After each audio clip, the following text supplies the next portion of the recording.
So we were at Whataburger Wednesday, and matter of fact, pull up James 5:16 for me. We were at Whataburger Wednesday, and we were going on and on. I was going on and on about how expensive things are, and how money doesn't stretch like it used to, and how I'm trying to want to do these things, but it's hard, and they're out to get us. They're making things to where you just got to work, and the money just goes out way quicker than it comes in. And I was on one, I really was. And 16, please. I was on one. Keith was too. Keith was, we were on one. And Billy, he stopped me in my tracks. He said, "Mike, are you comfortable?" I'm like, "Yes." "Do you have what you need?" I said, "Yes." "Whenever something comes up, do you have them?" I'm like, "Yes." There comes a point where we have to stop complaining. And we have to realize we are very, very blessed people. We are very, very blessed people. And my dad would do it all the time. I do the same thing. I'm talking about how taxes and talking about how inflation and blah, blah, blah. And he's always like, "Can you pay for it?" I'm like, "That's not the point." And he's like, "Can you pay for it? If you pay for this, are you going to go without?" And it's always, "No, I'll be fine." And there comes a time where we need reminders. I need reminders. Confess your trespasses to one another. Pray for one another. You may be healed. The effective fervent prayer of a righteous man avails much. I think we need to do this more often. And I will confess, what we're about to talk about is something I personally struggle with. Even if it may not look like it. What it looks like really doesn't really mean a whole bunch. I struggle with this. Matter of fact, during the retreat, I was talking to a guy, and he did this. And I mean, this was one of my first conversations with him, and he was doing this to people that you normally wouldn't do that to, or about things you normally wouldn't do that to. And he said, "It's uncomfortable for me to say this, but I appreciate it because you can hold me accountable." And one of the things that the church gives us, this group of people gives us, it should provide an opportunity for us to do this comfortably. It should. To do this, of course it's not comfortable, but to do it in a way where we don't know, where we don't think that someone's going to tell, Jimmy's going to tell that person, and that person, it doesn't have to be that way. And the point of it is so that we can be healed, and that we can pray for one another. It's to do good things. And so I told Daniel the Greater, I told him that I didn't realize, I want to talk about contentment. That's what we're going to talk about. We're going to talk about contentment for a little bit. And when I was thinking about this, I didn't think about he was teaching 1 Timothy 6 in the beginning, where he's talking about contentment. And I told him he was stepping all over my lesson, and one of the reasons why I was quiet was because I have my own content I'm trying to get through. And I'm not going to give it in his class. It's going to be my content. And so, confess your trespasses to one another. I will confess, contentment is something I struggle with constantly. And you may, I don't know if all y'all have seen my car. It's a 2003 Acura TL, 290,000 miles on it. And you may see that and be like, "Not you." Yeah, and one of the reasons why I have that car is so I can just constantly tell myself, I don't need it. I don't need it. Sky tells me, "Mike, you need that car." But in my mind, it gets me from about point A to about point F. Not really point Z. It gets me to point F. But it works. And I'm content with it. And it's good for me, and it humbles me, and it keeps me in line. That's just one avenue. When we were in College Station, I learned through the grapevine that I got the reputation of being a cheapskate. And it wasn't that I'm a cheapskate. It's just I'm trying to work on myself with contentment. That's really what it is. Because if I don't barrier myself, there's no telling. I know that for myself. There's no telling what I will be getting myself involved in. And each of us ought to know ourselves in that avenue of what that is for us, where we have to, if our right eye offends us, we have to pluck it out. If our right hand offends us, we have to cut it off. And what that is for some people is different for each. What that is for some people is different than what it is for others. And we have to know that about ourselves. And so when we're talking about contentment, we are absolutely influenced by our culture. We're a part of our culture. And the American culture says, if you want it, go get it. If you want it and you don't have it, put it on credit. borrow it. If you want it and you have a desire and it is good for your family too, then it's wrong for you to not get it. In my case, my car is pushing a lot of miles. It's like, hey, you work for yourself? You can write that off. I know many business owners, they get new cars every single year because it's a write-off. It's a write-off. They don't need new cars every year. It's just a write-off. And that's the way our society is often set up, where if you want it, you go get it at any cost. Don't tell yourself no. And as a matter of fact, keep working and keep obtaining, so that you can enjoy it on yourself. Don't worry about other people. Just enjoy it on yourself. And Christianity is not about that. It's not about that. And I appreciated the questions that you were posing, because it's some of the hard questions. Does that mean that we should just sell everything that we have? Is that what that's talking about? And we're going to look at that for a little bit. Go to 1 Samuel 16, verse number 5. Start at verse number 5. And this is something that we know, but we need to be reminded. We need to be reminded. There's a song that just came out, a line in it. It goes, I know how to love you. I just need you to remind me. I just need a reminder. It's okay for someone to tell you, hey, do this because you love me. That's okay to have some reminders. And so this is in the context of Samuel picking out the new king. The context is Samuel picking out the new king. And Samuel comes, he said, peaceably I have come to sacrifice to the Lord. Sanctify yourselves and come with me to the sacrifice. Then he consecrated Jesse and his sons and invited them to the sacrifice. So it was when they came that he looked at Eliah and said, surely the Lord's anointed is before him. This is a person that, okay, this person looks like the king. You look good. Like this is the guy. This is what Samuel said. Surely, this is it. But the Lord said to Samuel, do not look at his appearance or at his physical stature, because I have refused him. For the Lord does not see as man sees. For man looks at the outward appearance, but the Lord looks at the heart. When it comes to this topic, I want to focus on the heart aspect. I want to focus on the heart. Looks are absolutely deceiving. We know, I'm sure we know people that are poor, that are very, very covetous and very greedy. I'm sure we know people that have a lot that are very content, and vice versa. Switch out anyone. The appearance is there, but God looks at the heart. God looks at the heart. And since God looks at the heart, there is no hiding. So it's not the situation where, well, I am content. I think some people say that to themselves, and God's just like, no, you're not. And he knows, and we know within ourselves. Go to Mark chapter 7. Mark chapter 7, verse number 21. Start at verse number 21. Notice this.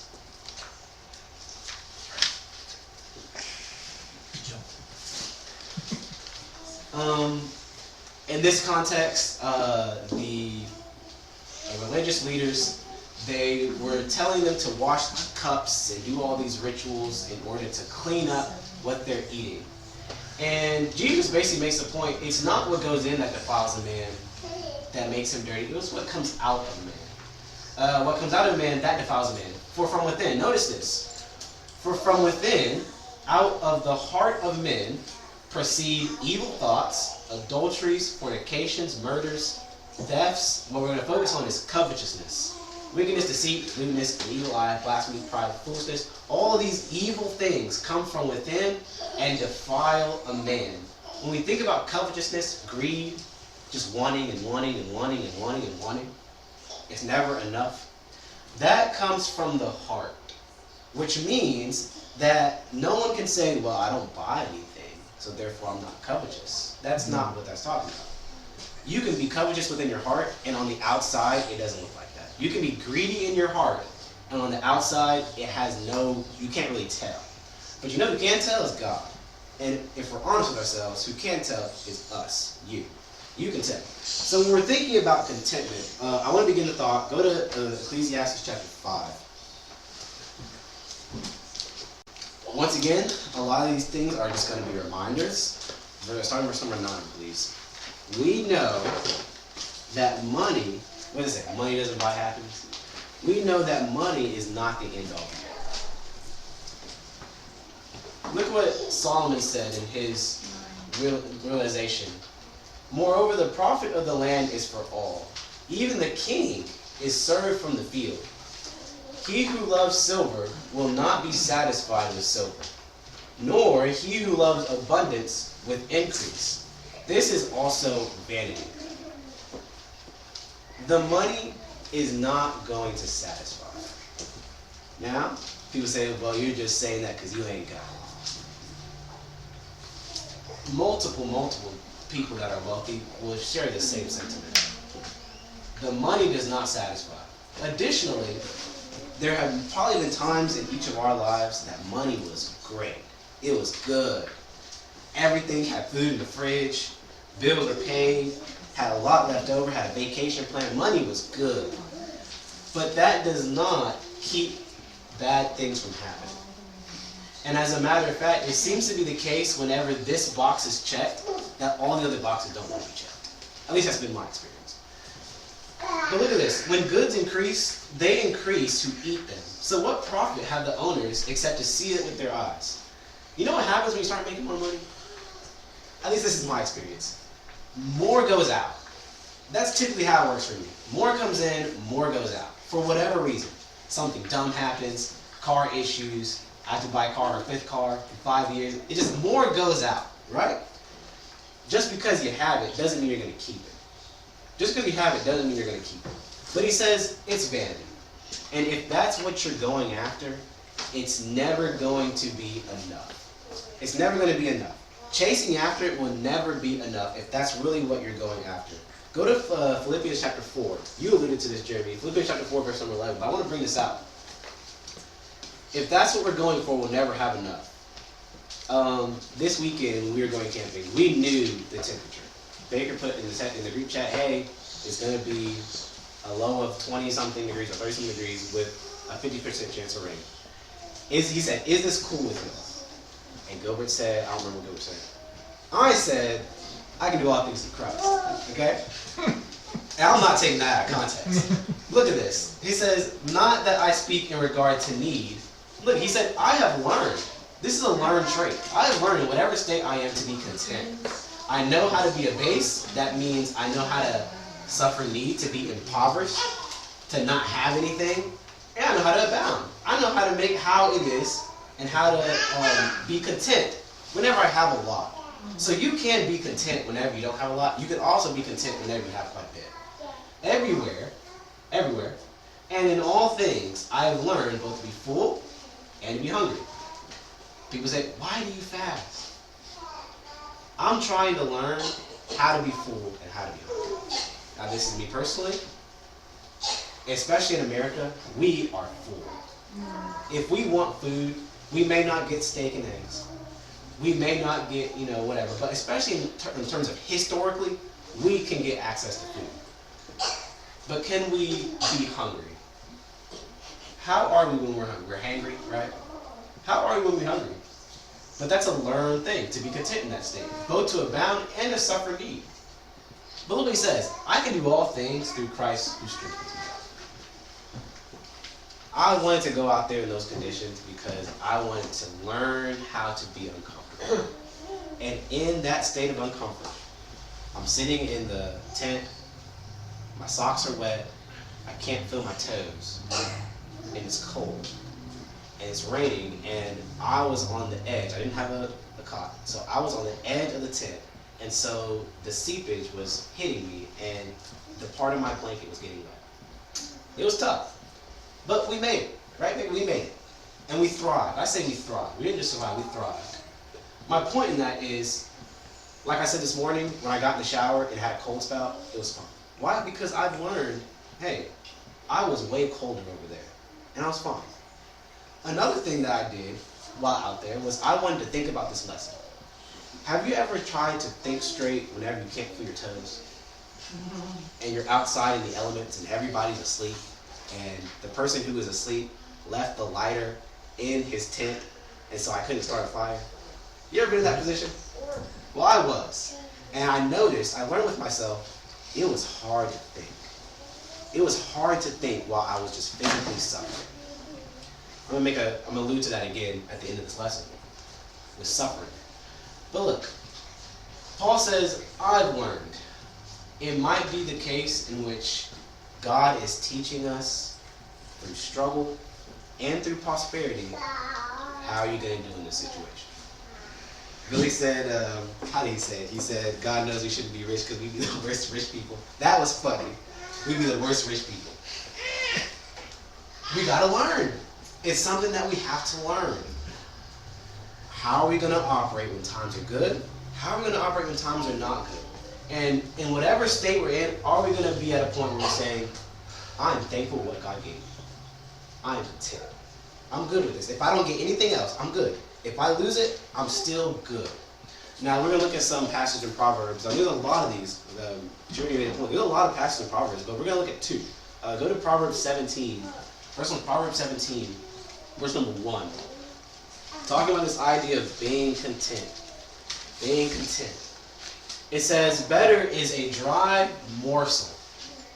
That's like bottom of the bottom. Like that's not good food.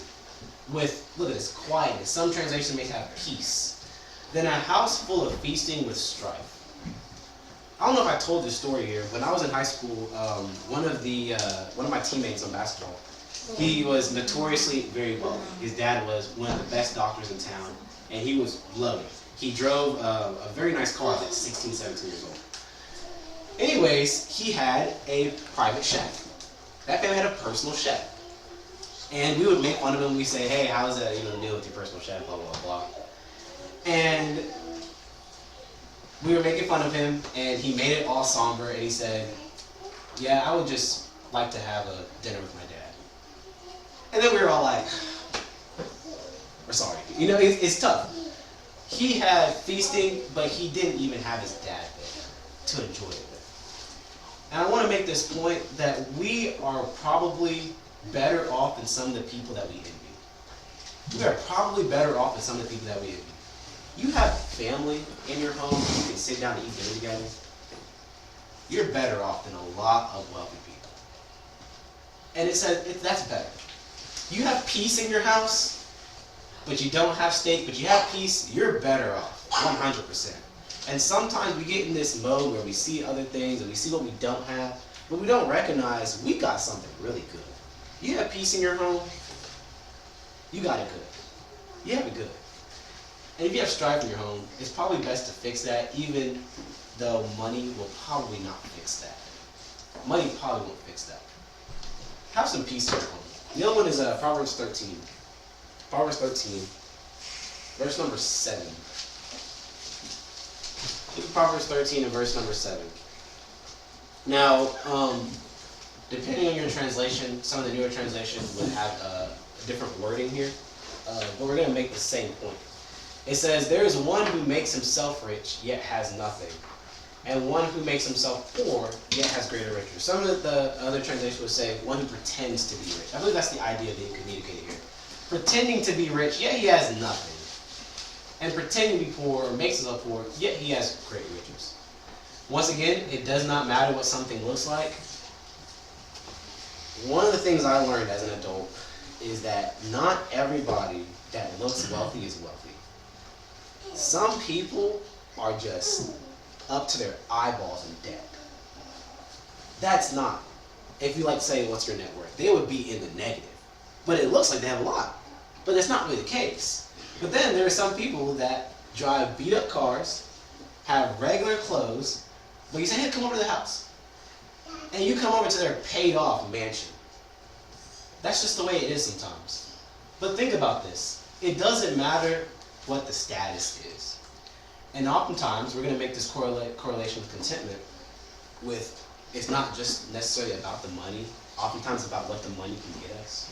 And so if we want the money so that we can have status, in that case, it's not going to satisfy either. And in this case, we can stretch ourselves so thin to look a certain way, and it really doesn't mean a single thing. It doesn't mean a single thing. Somebody appealed to the building of barns and building greater barns. In the end of that passage, Jesus would say, so it is every man that is not rich toward God. That stores up for himself, yet is not rich towards God. And when we think about this, how often, now I'm speaking to myself, how often do we try to make ourselves look rich, but we're not rich toward God? And then, how many people do we see that, man, you look rich, you look, everything's going great, but really, God says, you have nothing in your bank account with me. You're better off being rich towards God. Being rich towards God. And contentment plays a part in this because you have to come to that point where you say, I'm okay for you to start accruing riches with God and trusting in Him. So now go to 1 Timothy chapter 6. Start in verse number 6. We're going to stomp on this man's Bible class a little bit. Tread on the same kind of topics, but it's okay. It says, now godliness with contentment is great gain. For we brought nothing into this world, and it is certain we can carry nothing out. Job said, naked I came in this world, and naked I shall return. But we are in this world then. And having food and clothing, with these we shall be content. Look at this. But those who desire to be rich fall into temptation and a snare, and into many foolish and harmful lusts, which drown men in destruction and perdition. How many people lie in order to get rich? How many people cheat in order to get rich? How many people exploit others in order to get rich? And if the goal is to be rich, now think about the American way. The goal is to get, to be rich. I was talking to Gilbert. We were talking about economics and morality. And I said, I feel like America is in a weird place because the goal is gaining money, increase the GDP, increase the shareholder value, get rich. But then what happens when never getting rich becomes wrong? And oftentimes say, well, you just get rich. And you sweep the wrong under the rug. Yeah, I'll pay that guy. It comes with temptations. If the one goal is to get rich, there's gonna be times whenever it's like, this is wrong, but look how much money I can make. Yeah, I did that person wrong, but I made a killing off that deal. Yeah, I put that person in that house, they really didn't need it, but hey, I made 15 grand off the check. We don't want to be in that position. We don't want to be in a position where our desire to be rich causes us to compromise. And look, it says it drowns men in destruction and perdition. I think one of the worst ways to die and suffer is drowning. And that's what it does. The harmful lust, it drowns you. For the love of money is the root of all kinds of evil. Now, little tidbit, you see, it'll show here like the blue and the black. The blue is the actual words. So this love of money is actually one phrase in the original language. And what you notice is love of money. Can you press that? That is not agape love. That's what we call, sacrificial love. You see, phileo love, friendly love. Keep scrolling down, please. That's all okay. Love of money. It's the idea of being fond of it, being fond of it. And so, someone you can put that off first, please. Thank you. Someone's so fond of money. What that is going to be the root of is anything and everything. If money and getting rich is the goal, the end-all, be-all, it's going to grow all kinds of evil. And look what it says. Some have strayed from the faith in their greediness and pierced themselves through with many sorrows. It was not good for them. It was not good for them. Keep scrolling down for me, please. Now we're going to transition. Thinking about contentment. Thinking about even if it's what the money gets you. Yes, I would like to have a nice piece of land with a little house. Yes. But am I okay if I never get that? Talking about relying on God. Am I okay if I never get that? The status, I want this money so I can get these new clothes. So I can get this whenever we knew Hezekiah was coming. The baby market is crazy. Baby market and wedding market. People will just up-price the same thing just because it's babies, just because it's a wedding. And what those two things have in common? A lot of it is linked to status. Oh, you have that brand baby carrier, that brand whatever, and so it's the best whatever. And My sister told me the other day that all car seats go by the same. They have to go by the same safety standards. Now, there are some where you can get them out and you can pull them out and they turn into like a stroller. Some more convenient aspects. But she said a lot of it is just status. It's just status. You have the nice things. Same thing with weddings. It's just status. You have this is a nice thing. That's not going to fulfill us. But when it comes to this, but you, O man of God, look at it says, flee these things, and on the contrary, pursue righteousness, godliness, faith, love, patience, gentleness. I want to transition from that to, well, what do we do? We pursue righteousness. We pursue godliness. We pursue faith. We pursue love. We pursue patience. We pursue gentleness. We are not here to increase shareholder value. We are not here to make more money for our bosses. That is not the purpose of our lives. And we are not here to just accumulate and accumulate and accumulate. But he says, flee those things and pursue righteousness. Make use of your time. And I want to think about this in light of Matthew chapter 6. Matthew chapter 6, starting in verse number 24. Matthew 6, start at verse number 24. So we're going to read this whole context, and it's pretty large, but think about, thank you, yeah, keep that aside. Think about this in light of that. This is Jesus' words. Sermon on the Mount. It says, no one can serve two masters, for either he will hate the one and love the other, or else he will be loyal to the one and despise the other. You cannot serve God, and this is mammon. It just means money. You can't serve God and money. Verse 25. Therefore I say to you, do not worry about your life, what you will eat or what you will drink, nor about your body, what you will put on. Is not life more than food, and the body more than clothing? That's what I was talking about earlier. We're not here just to accumulate, to eat the best food. I like a good restaurant, but that's not why we're here. To wear the best clothes, yes, but that's not why we're here. I wear a turtleneck with a necklace, yes, but that's not why we're here. Life is more than that. 26, look at the birds of the air, for they neither sow nor reap nor gather into barns. They don't have this big old storehouse. Yet your heavenly Father feeds them. Are you not of more value than they? Which of you by worrying can add 1 cubit to his stature?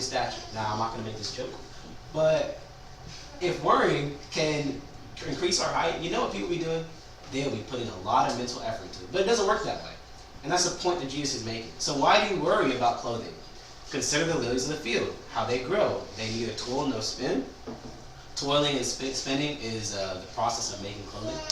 And yet I say to you, that even Solomon in all his glory was not arrayed like one of these. One of the richest men in the world were not arrayed and dressed like how the lilies of the field were. Why? Because God so clothed the grass of the field, which today is and tomorrow is thrown in the oven. Will he not much more clothe you of you of little faith? Therefore, do not worry, saying, what shall we eat? Or what shall we drink? Or what shall we wear? For after all these things, the Gentiles seek. For your heavenly Father knows that you need all these things. God knows what you need to survive. God knows what you need to accomplish what he wants you to accomplish. And look what he says. But seek first, priorities. Seek first the kingdom of God and his righteousness, and all these things shall be added unto you. You're going to be taken care of. Therefore, do not worry about tomorrow, for tomorrow will worry about its own things. Sufficient for the day is its own trouble. This is hard. And I think it's hard. I'll speak for myself. It's hard for me because I have been drilled to think it's all on me. It's all on me. You're the man of your house, you need to take, and that's true. But where do we have the room for God? Can we not say in our prayers, Father, thank you for this food, and actually mean it? Or is it just a formality that we just say? Where we say, yeah, I really did this, but you know, thanks. In what sense, and where do we leave room for God taking care of us? And I think it's because we worry so much, and we put so much thought into these things that whenever we get them, we think, oh yeah, that was me. When I was working, I did contract work for a company that they did home remodels, and they had a real estate company. So it was like a three-part company. They did home remodels, real estate, and construction. And there was one guy that owned everything. And in the real estate side, he had agents that were new, and so they were trying to get them some stuff. And so they bought a house, they flipped it, and they put it on the market. What happened was he had his wife be the lister, and he had multiple offers on the property. So he took the offer that one of his agents was a buying representative for. You see what I'm saying? So he can make more money. It wasn't about how hard the agent worked. I get a call from the agent, yeah, man, I've been grinding, and finally it's coming around for me. He thought it was all him. But I knew in other conversations, the boss just picked it because, yeah, it was his agent. He's going to make money about things. How often do we get blessed and we think it was us, when in reality, it's been God taking care of us all the time? How often is that? And I would say more often than what we think. More often than what we think. But the point here is, seek first the kingdom of God and His righteousness, and all these things will be added to you. Does that mean, like he was making the point, that we just sell everything and just, essentially bum it on the side of the road? Why? Because we're content. I would argue that God wants us busy with other things. He wants us busy. And He wants us busy seeking first the kingdom and His righteousness. Seek first the kingdom and His righteousness. He wants us pursuing righteousness, godliness, faith, love, patience, gentleness. All of these things. He wants us to be giving people. He wants us to use resources. Can you go back to that Ecclesiastes 5 passage, verse number 9?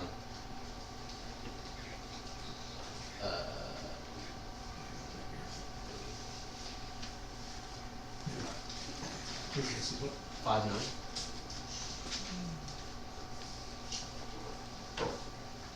The profit of the land is for all. The profit of the land is for all. Even the king, the highest, is served by the field. The profit of the land is for all. When we get it, it's not just for us. And it costs money to do stuff. It costs to do stuff. We do these door hangers, we do these capacity. Where do you think that all this is coming from? We want to bless people, we have to have the resources in order to bless them. And I really appreciate the point you made. And I think it goes with the idea of the heart. What is the heart behind what you do? For me, I am not buying myself another car because the heart behind it would not be, in my opinion, it wouldn't be right. If Jeremy comes in here and pulls up with a brand new vehicle, I'm not going to be like, you're not 10. Because his heart is his heart. But you see me balling out, my heart is not. It's not right. But I know that for myself. And the point I'm trying to get out of this is know your heart. Really take honest inventory of your heart. And if an honest inventory of your heart means that instead of buying the greater product, which is Apple, you buy an Android, that's what that means. Daniel? That's what that means. If that's what that means. I'm being cheeky, but you get the point I'm making. If it does mean that you tell yourself no to certain things, then that's what that means. Be content. It's okay. If we have to stay in an apartment, he said he's seen real poverty, people on dirt floors. That condo that we live in, for some people, is a mansion. It's a mansion. And I'm not going to sit here and say, I wouldn't be in this stupid condo. It's too small. But we do that. We do that.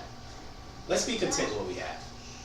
If we never level up in life, are we going to be okay with that? Jesus told the rich young ruler, go and sell all that you have, and then come follow me. He couldn't do it. Most Americans would be in the same category. If we lost some of our creature comforts, man, it's nice to be in a heated building. It's nice. But if we lost it, we'll be all right. If the AC went out for a summer, would we be all right? now I'm trying on tough grab. If the AC went out, would we be all right? If the AC in your car went out, would you be all right? Cindy knows that. Crazy. Would you be all right? She was all right. These are real things that we have to think about. And it's not just these, oh yeah, I'd be all right. Oh And then it happens and we fall apart. Let's not be that. Let's be content. Let's learn in whatever state we're in to be content. And going back to that idea of suffering, Saturday morning, when I got up and I couldn't make a fire because somebody left it in their tent. And my toes, I couldn't feel my toes. The gloves weren't working anymore because it was already cold. It was already starting to get wet and rainy. And it was tough. And I turned around because I was trying to think. I turned around and I saw Gilbert. He was up. And immediately I felt better. Because I'm like, I don't have to suffer by myself. At least we can come together and be like, this is tough. It was way easier to suffer with others than to suffer alone. And I want to make 2 points out of that. Is number one, we have each other. Even if we're suffering, don't have to do it by ourselves. We don't have to suffer by ourselves. But, you sing the song, In Gethsemane Alone? Who was in Gethsemane alone? Jesus. Jesus suffered by himself. He was on the cross by himself. And I will say, it was tough to suffer alone. And right when I thought about that, I was only up for an hour before Gilbert got up. But he was on the cross. This is not even talking about the thing before the cross. He was on the cross for about 6. He suffered by himself. I'm sure he lost feeling in certain places. I'm sure he would have wished that he lost feeling in certain places, but he didn't. He suffered by himself. And he did that for us. Let's be content. If you have a need of congregation, come now and you stand and be sent.